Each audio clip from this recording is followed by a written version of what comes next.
উল্টা লগাইছ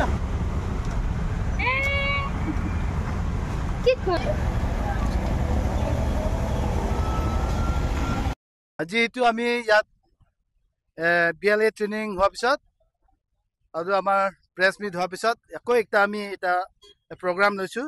এই প্ৰগ্ৰামটো হৈছে এইটোতে আজিকালি বিখ্যাত হৈ আছে নহয় জানো? চবেই জানে যে ভোট চোৰৰ কথা।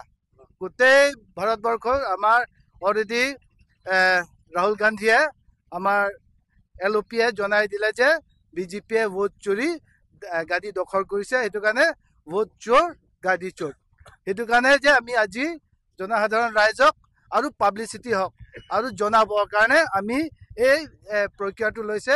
আমি এতিয়া গাড়ীতে লগাইছোঁ, কাৰোবাৰ ঘৰত লগাম, সকলো মাধ্যমত আমি যি ধৰণত এইটো জনসাধাৰণক পোৱাবৰ কাৰণে আমি এইটো আজি ব্যৱস্থা কৰিছোঁ। সেইটোৱে আজি মেইন প্ৰগ্ৰামটো যে ভোট চোৰৰ কথা। আৰু আমাৰ BLA ট্ৰেইনিঙো এই ভোট চোৰৰ কথাই আমি আমাৰ BLA সকলক ট্ৰেইনিং দিছোঁ। এইটোৱে কথা আজি মূলতে।